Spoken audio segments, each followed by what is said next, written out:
Get out of that seat right now. The command exploded through the first-class cabin so sharply that every nearby conversation died in an instant. Crystal glasses stopped halfway to waiting hands. Laptop keyboards fell silent. Even the soft hum of the aircraft seemed to shrink beneath the weight of a single voice. Flight attendant Victoria Hale stood in the aisle with her chin raised and one arm stretched toward the exit, her perfectly pressed navy uniform matching the confidence in her eyes. "That seat isn't yours," she said, louder this time, making sure every passenger within earshot could hear. "First class is for paying customers, not people hoping no one notices." A wave of uncomfortable silence rolled through the cabin as dozens of eyes turned toward seat 1A. Sitting there was a black woman in a charcoal sweater, dark blue jeans, and simple white sneakers. She looked nothing like the wealthy travelers surrounding her, at least not through the lens of someone determined to judge appearances before facts. Danielle Brooks didn't flinch. She simply rested both hands on the armrests and met Victoria's glare with calm, unwavering eyes. There was no panic in her expression, no embarrassment, only patience. She had seen this look before. The assumption, the certainty, the belief that someone who looked like her couldn't possibly belong in the front of the aircraft. Before we continue, where are you watching from? Drop your city or country in the comments below. And if you believe in dignity and justice, hit like and subscribe. These stories spark change, and we're glad you're here. Now, back to Danielle Brooks. The departure clock above the cabin door showed exactly 12 minutes until scheduled pushback from Chicago O'Hare International Airport. Outside the window, baggage carts rolled across the ramp while the orange glow of the setting sun reflected against the polished engine. Inside, however, every second felt heavier than the last. Victoria stepped closer, her smile growing thinner. "I'm asking nicely," she said. "Don't make security remove you in front of everyone." Danielle reached calmly into her jacket pocket and held out her boarding pass without saying a word. Victoria barely looked at it before pushing it back toward her. "That won't be necessary," she replied.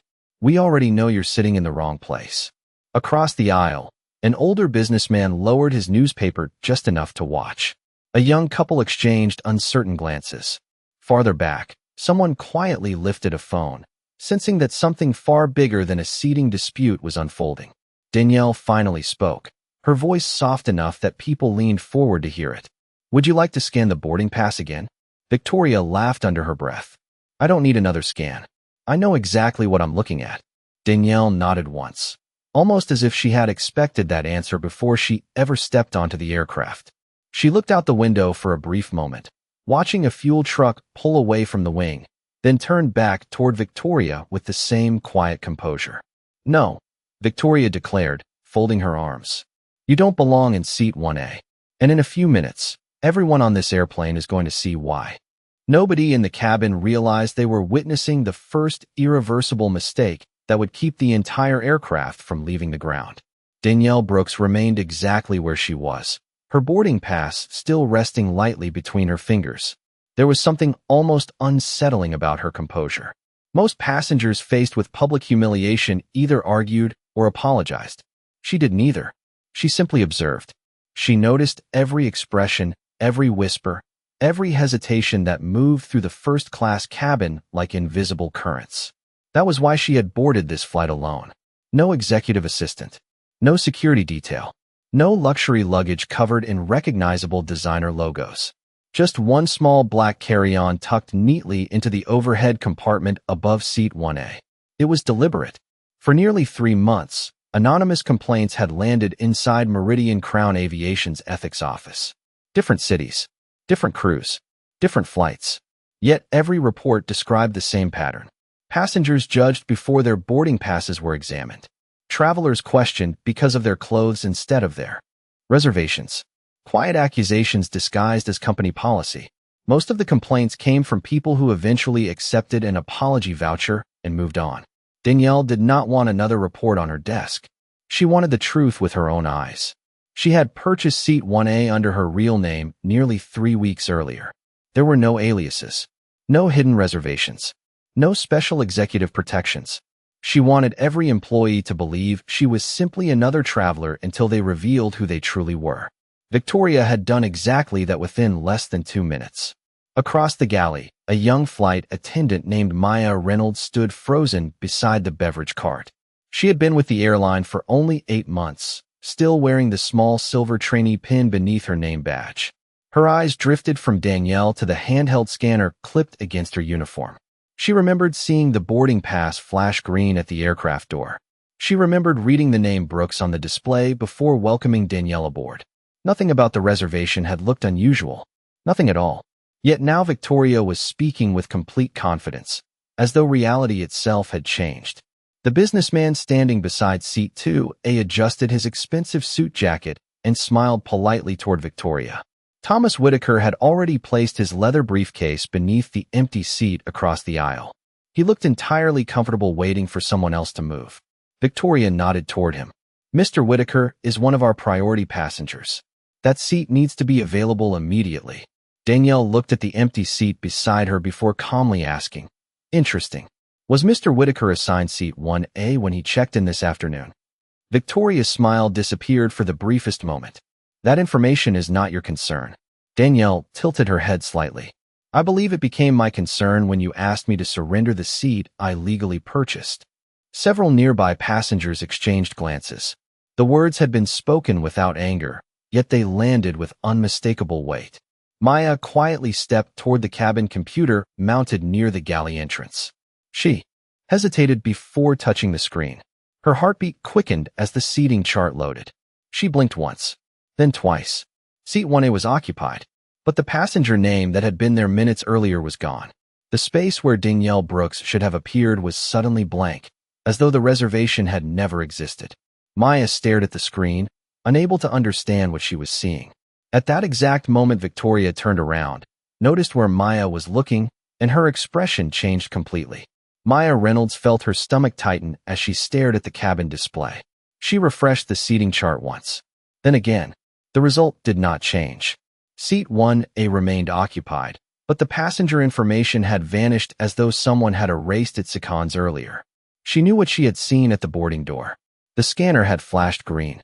The reservation had matched the identification. She had even smiled and welcomed Danielle Brooks aboard by name. That memory was still fresh enough to hear her own voice repeating the greeting inside her head. Before Maya could study the screen again, Victoria Hale stepped directly between her and the terminal. "Is there a problem?"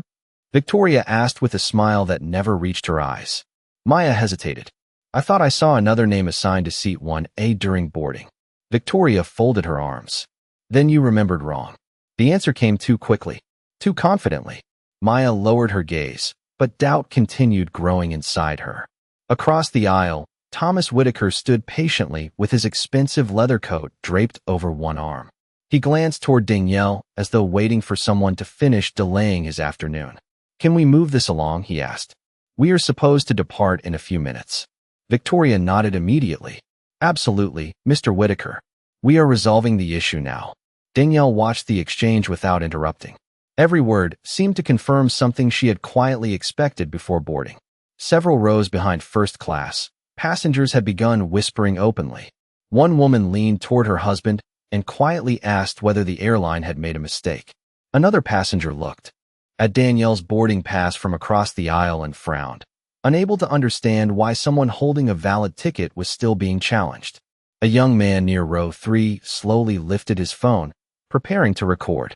Danielle noticed the movement immediately. "Please," she said gently without raising her voice, "keep the phone down for now." The passenger looked surprised. "But everyone should see this." Danielle gave him a calm look. "I would rather people remember what they witnessed than watch it through a screen." He lowered the phone without another word. The cabin became even quieter. Victoria walked back toward Danielle, this time carrying a handheld scanner. "One final opportunity," she announced. "Show me the boarding pass again." Danielle handed it over without hesitation. Victoria scanned the barcode. A sharp tone echoed through the cabin. She looked at the screen for less than a second before turning it away from everyone else. "There it is," she declared. "No active reservation." Maya instinctively stepped forward. "May I see the scanner?" Victoria answered without looking at her. "No." Maya swallowed hard. "I only want to verify the information." Victoria's voice turned colder. "You are still in training. I suggest you remember that." The warning hung in the air like a locked door. Danielle studied Victoria's face carefully. She did not appear confused. She did not appear uncertain. She looked prepared. That realization mattered far more than the missing reservation. Danielle slowly reached into her jacket pocket and removed her identification.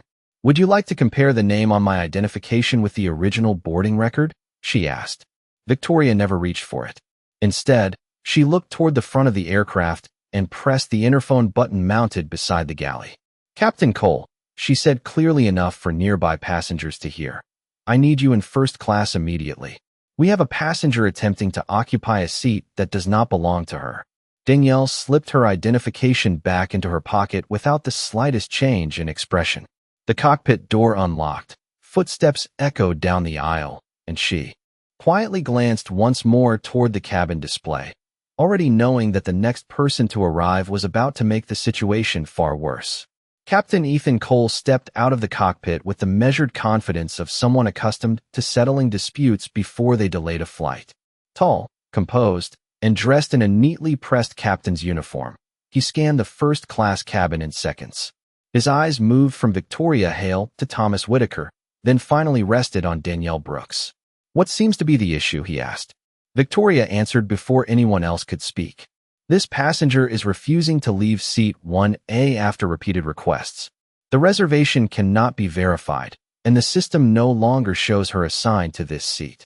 Ethan nodded slowly, accepting every word without asking a single question. He looked toward Danielle. "Ma'am, I would appreciate your cooperation so we can depart on schedule." Danielle met his gaze calmly. "Captain, have you personally reviewed the boarding records?" Ethan shook his head. "I rely on my cabin crew to verify passenger information." Danielle gave a slight nod, almost as though she had expected that answer as well. "Then perhaps you should review the records before asking a paying passenger to surrender her seat." Victoria folded her arms. "There is nothing to review." Her voice carried enough confidence to discourage further discussion, but it had the opposite effect on Maya Reynolds. The young flight attendant could no longer stay silent. She stepped forward carefully, aware that every word could affect the career she had worked so hard to begin.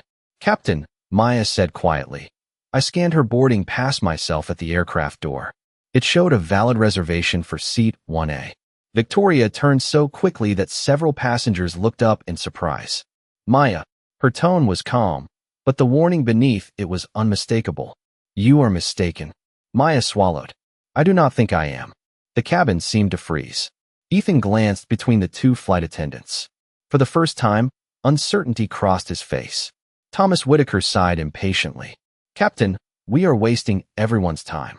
If there is no reservation, then let us move forward." Danielle remained seated, watching every reaction with remarkable patience.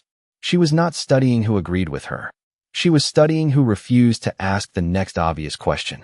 Ethan looked toward Victoria again. "Can you reopen the boarding log?" Victoria hesitated for barely a heartbeat before answering. The system already refreshed automatically. "There is nothing different to show." Danielle spoke softly. "Interesting. Most airline systems retain boarding history even after a refresh." Victoria ignored the observation. "Captain, if we continue debating this, we will miss our departure slot." Ethan checked his watch instinctively. 9 minutes remained before scheduled pushback. Outside the windows, the jet bridge was still attached, and ground crews continued loading the final cargo containers. Time was becoming another source of pressure. A woman seated in row 2 finally spoke. "Excuse me," she said. "I watched this lady board before I did." Nobody questioned her ticket then. Another passenger nodded in agreement. "I saw the scanner turn green." The quiet support spread through the cabin, one voice at a time. No one shouted. No one argued. They simply described what they had witnessed. Danielle looked around at the passengers and gave them a grateful smile before returning her attention to Ethan. "Captain, facts have a way of surviving assumptions." Before Ethan could respond, Maya glanced once more toward the cabin computer. This time she noticed something she had completely missed before. A tiny notification flashed briefly in the upper corner of the screen before disappearing again. It read, "Seat assignment modified. User confirmation completed." Maya's heart skipped. She knew enough about the airline software to understand one thing immediately. Seat assignments did not erase themselves. Someone with authorized access had changed the record after Danielle boarded the aircraft. The notification disappeared almost as quickly as it appeared, but Maya Reynolds had already seen enough. Her pulse quickened as she stared at the cabin terminal, replaying the words in her mind. Seat assignment modified. User confirmation completed. That message should never have appeared after boarding was complete. Not without authorization. Not without a record. She looked toward Victoria Hale, who was already watching her. The warning in Victoria's expression was unmistakable. Step away from the terminal, Victoria said quietly. I will handle this. Maya hesitated. Captain, I think someone changed the seating record after the passenger boarded. Ethan Cole frowned. Are you certain? Before Maya could answer, Victoria interrupted. She is confused. She is still learning the system. Danielle Brooks listened without moving. Every sentence pushed the situation further in the direction she had quietly expected. The issue had never been about a seat. It had become something much larger. Ethan exhaled slowly and turned back toward Danielle. Ma'am, until we can resolve this, I need to ask you one final time to relocate temporarily. Danielle looked up at him. Captain, if I stand up now, you will be asking the wrong person to solve the wrong problem. Ethan remained silent. Danielle continued in the same calm voice. Someone altered passenger records after boarding. That should concern every person on this aircraft far more than where I am sitting. Several passengers exchanged uneasy looks. The businessman in row 2 slowly closed his laptop. A woman near the window tightened her grip on the armrest.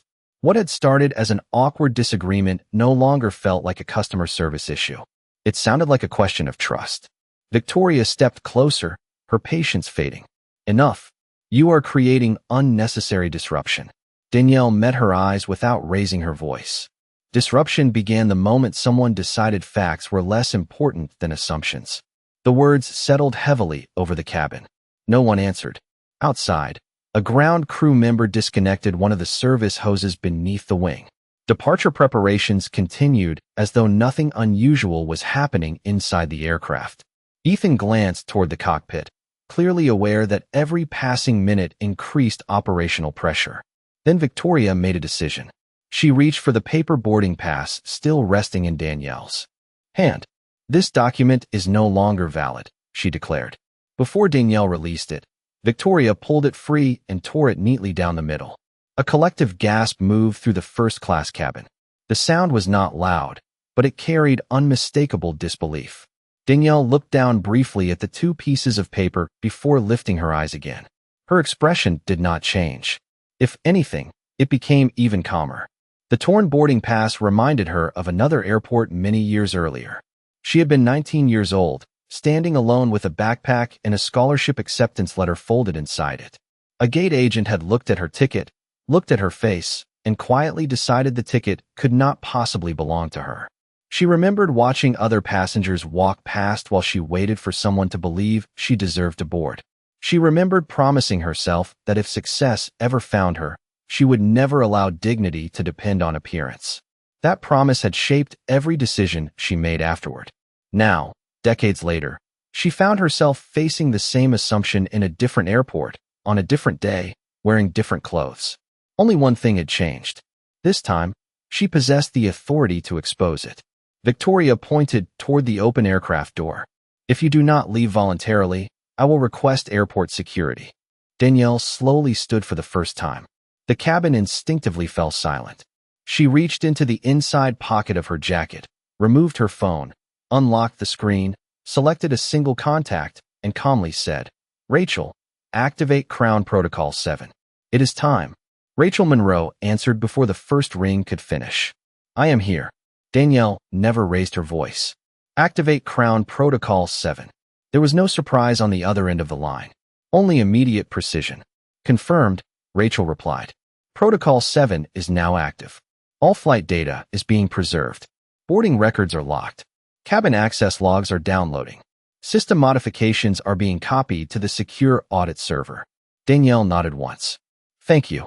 She ended the call and calmly slipped the phone back into her pocket.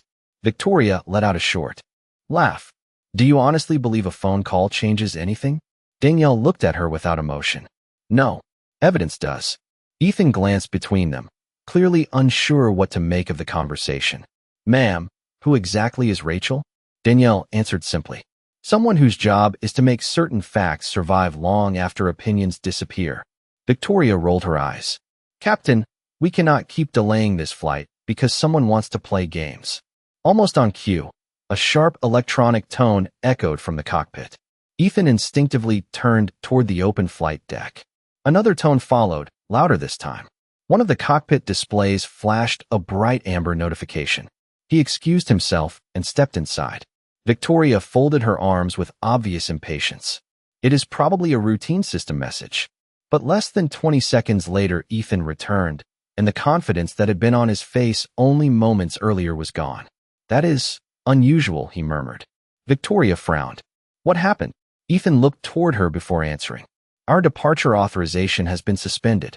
Silence settled across the cabin. Even the passengers who had tried to ignore the confrontation now looked toward the cockpit. Victoria forced a smile. It is probably an air traffic delay. Ethan slowly shook his head. No. The message came directly through the company operations network.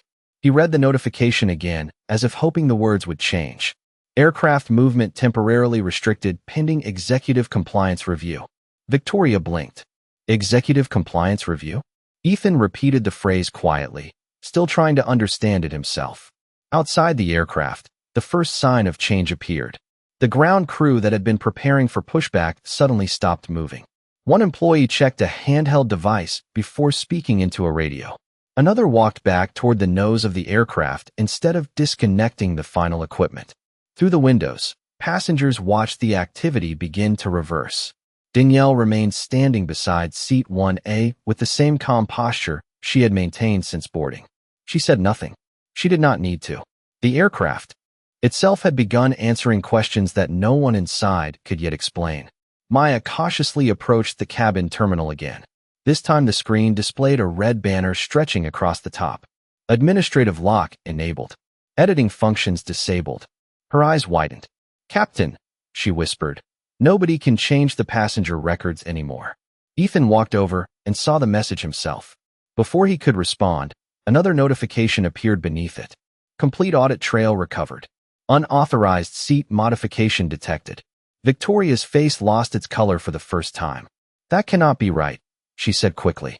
The system must be malfunctioning. Danielle finally spoke. Systems rarely develop a conscience. People do. At that exact moment, the aircraft door, which should have been closing for departure, opened wider instead. Several passengers turned toward the entrance as a group of airline operations officials in dark business suits stepped onto the jet bridge, moving toward the cabin with deliberate purpose. None of them looked confused. They looked like they already knew exactly why the airplane was still sitting at the gate. The first person through the aircraft door was not airport security. It was Samuel Price, Senior Vice President of Flight Operations, accompanied by 3 members of the airline's Corporate Compliance Division, each carrying company identification instead of law enforcement badges. Their pace was steady, purposeful, and completely unlike the hurried movements usually seen before departure. Conversations across the first-class cabin faded into silence as every passenger watched them walk forward. Ethan Cole straightened instinctively. Mr. Price, he said, clearly surprised. We received a departure restriction. There appears to be a reservation dispute. Samuel did not answer immediately. His attention moved through the cabin until it stopped on Danielle Brooks. His expression softened with immediate recognition. Good afternoon, Ms. Brooks, he said respectfully. I apologize for the delay. We came as quickly as we could. Victoria looked from Samuel to Danielle, confusion replacing the certainty that had carried her through the entire confrontation. You know her? She asked. Samuel turned slowly toward Victoria. Yes, I most certainly do. The silence inside the cabin became almost overwhelming. Danielle offered Samuel a small nod. Thank you for responding so quickly, Samuel replied. The moment Protocol 7 was activated, every executive compliance officer in our network received an immediate alert. We also received the preserved system logs. Maya felt her heart pounding. She knew what those logs would contain. Every boarding scan, every seat assignment, every modification, every user identification. Samuel accepted a secure tablet from one of the compliance officers and reviewed the information for several seconds. No one interrupted him. Even Thomas Whitaker remained completely silent. Finally, Samuel looked up. The audit confirms that Seat 1A was assigned to Danielle Brooks during online check-in, remained assigned during airport verification, and scanned successfully at boarding. He paused before continuing. 3 minutes after boarding, the reservation was manually altered from an authorized cabin terminal. Maya slowly lowered her eyes. She already knew where the alteration had originated. Samuel continued reading. The audit also confirms that the passenger was incorrectly flagged as an unresolved seating conflict despite possessing a valid boarding record. Ethan's face tightened. Someone changed the record after she boarded? Samuel nodded once. Yes. The modification was neither automatic nor system-generated. It required employee authorization. Victoria immediately stepped forward. There has to be some mistake. The computer was malfunctioning. One of the compliance officers quietly answered before Samuel could speak. The system records every user credential, every command, and every timestamp. It does not guess. Danielle remained perfectly composed. She finally looked directly at Victoria. The seat was never your biggest mistake. Victoria stared back without speaking. Danielle's voice remained calm, but every word landed with unmistakable force. Your biggest mistake was believing you could rewrite the truth simply because you believed I did not belong here. Several passengers slowly nodded. The woman in row 2 lowered her eyes, remembering the first accusation. The young man who had almost recorded the incident quietly slipped his phone back into his pocket. Maya felt relief replacing fear for the first time since boarding. Samuel closed the tablet and addressed the cabin. There is one final matter that everyone present deserves to understand. He stepped slightly to one side and faced Danielle with visible respect. Ms. Brooks, would you prefer that I make the announcement, or would you like to tell them yourself? Every pair of eyes in first class turned toward Danielle as she took one slow step forward. Knowing the next sentence would change everything that everyone aboard believed about the quiet woman who had refused to surrender seat 1A. Danielle Brooks looked around the first-class cabin before speaking. Every face that had watched her with curiosity, doubt, sympathy, or silence now waited for a single answer. She did not rush the moment. She let the quiet settle naturally. Then she spoke in the same calm voice she had used from the beginning. I will tell them. She turned first toward Captain Ethan Cole. Captain, you asked me to surrender my seat because you trusted a conclusion before you verified the facts. Ethan lowered his eyes. He had no response. Danielle then faced Victoria Hale. You denied me service, refused to verify my boarding record, tore up my boarding pass, and allowed assumptions to replace professionalism. Victoria's lips parted slightly, but no words followed. Danielle continued without anger. The problem was never that you did not recognize me. The problem was how you treated the passenger you believed had no power. The words settled across the cabin with complete stillness. Samuel Price stepped beside her and addressed everyone on board. Ladies and gentlemen, Danielle Brooks is the Chief Executive Officer of Meridian Crown Aviation, the parent company responsible for this airline's operational oversight and executive compliance standards. A wave of disbelief swept through the cabin. Thomas Whitaker stared at Danielle as though seeing her for the first time. The woman in row 2 slowly covered her mouth with one hand.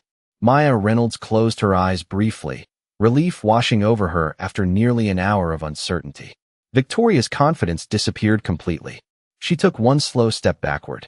I did not know, she whispered. Danielle answered gently but firmly. Exactly. You did not know who I was. That is why your actions matter. Every passenger deserves dignity before you know their title, their income, or their influence. Samuel handed Danielle the secure tablet containing the completed audit. She reviewed it for only a few seconds before handing it back. Captain Cole, she said, this aircraft will not depart today. Ethan looked up immediately. You are grounding the flight. Danielle nodded once. Yes, not because I was embarrassed. Not because I am the chief executive officer. I am grounding this aircraft because an employee altered passenger records after boarding and another employee acted on inaccurate information without independent verification. That is not merely a customer service failure. It is an operational integrity failure. Samuel immediately turned toward the compliance officers. Carry out the executive directive. One officer acknowledged the instruction and transmitted the order through a secure company device. Within moments, Ethan's cockpit tablet chimed again. The departure authorization changed from suspended to officially canceled pending investigation. Ground crews outside stopped all remaining departure procedures. The pushback vehicle slowly disconnected and drove away. Victoria watched the aircraft that had been minutes from departure become motionless because of decisions she had made herself. Samuel then faced Victoria. Your system access is suspended effective immediately pending the outcome of a formal investigation. He turned toward Ethan. Captain Cole, your cooperation during the investigation will also be required. Ethan nodded quietly. Understood. Danielle then looked toward Maya. Miss Reynolds. Maya straightened immediately. Yes, ma'am. Danielle smiled for the first time that afternoon. Thank you for choosing honesty over comfort. Airlines become safer because people like you decide that truth matters more than silence. Maya felt tears gathering in her eyes, but managed a grateful smile. Around the cabin, passengers began exchanging quiet looks of respect instead of confusion. Yet before anyone could believe the situation had finally reached its conclusion, one of the compliance officers looked up from another incoming report and spoke with visible concern. Ms. Brooks, he said carefully, there is something else in the audit trail. The unauthorized seat change was not the only record that was altered today. The compliance officer looked back at the tablet and took a careful breath before continuing. The audit confirms one additional alteration, he said. After the seat assignment was changed, the passenger profile was also marked as a potential security concern without any supporting documentation. A murmur swept through the cabin. Samuel Price accepted the tablet once more and reviewed the report himself. His expression hardened. That designation triggers additional screening procedures and becomes part of an internal operational record, he said quietly. It cannot be entered without employee authorization. Ethan Cole closed his eyes for a brief moment. The weight of the situation had become impossible to ignore. This was no longer about a disagreement over a seat. Someone had intentionally changed official records to support an assumption instead of the truth. Danielle Brooks remained remarkably calm. That is why this airplane stayed at the gate, she said. Not because I was inconvenienced. Because inaccurate information inside an aviation system can never become acceptable simply because it supports someone's opinion. Samuel nodded. The investigation will include every modification made today, every employee account involved, and every previous incident connected to similar complaints. Victoria Hale stood motionless. The confidence that had filled her voice only minutes earlier had disappeared completely. I thought I was protecting the cabin, she said softly. Danielle looked at her with neither anger nor satisfaction. No, you were protecting an assumption. There is a difference. The words landed more heavily than any raised voice ever could. Samuel addressed the compliance team. Effective immediately, preserve every communication log, every boarding record, and every audit file associated with this flight. Human resources, ethics, and flight operations will conduct independent reviews before any employment decisions are finalized. The officers acknowledged the instruction and immediately began documenting the scene. Ethan stepped toward Danielle. Ms. Brooks, I owe you an apology. I accepted a conclusion before I verified the evidence. That was my responsibility. Danielle nodded respectfully. Accountability begins the moment someone chooses facts over pride. Thank you for saying that. She then turned toward Maya Reynolds. Please continue asking difficult questions throughout your career. Aviation depends on people who refuse to ignore what they know is wrong. Maya smiled through grateful eyes. I will, ma'am. Thomas Whitaker slowly stood beside seat 2A. I should have spoken sooner, he admitted. I benefited from staying silent. Danielle answered with quiet honesty. Silence often rewards the wrong person in the moment. It almost never rewards the right decision in the end. Around the cabin, several passengers nodded. The tension that had filled the aircraft was replaced by thoughtful silence. Outside the windows, another aircraft taxied past, continuing its journey while this one remained exactly where it belonged until the truth had been fully uncovered. Danielle picked up her small carry-on from the overhead compartment and looked once more through the first-class cabin. Today was never a test of whether a chief executive officer would receive respect, she said. It was a test of whether an ordinary passenger would receive fairness before anyone knew her title. No one looked away. If dignity depends on status, then it is not dignity at all. Real professionalism begins before recognition. Real character appears when no one believes they are being evaluated. And real leadership is measured by the courage to correct a wrong, even when it is uncomfortable. She paused for one final moment before walking toward the open aircraft door. Besides Samuel Price, I did not ground this airplane because someone disrespected a chief executive officer, she said. I grounded it because every passenger deserves the same truth, the same respect, and the same protection before anyone asks who they are. The day we forget that is the day we stop earning the privilege of carrying people safely through the sky. As Danielle stepped onto the jet bridge, the first-class cabin remained completely silent. Not because power had spoken, but because prejudice had finally run out of excuses.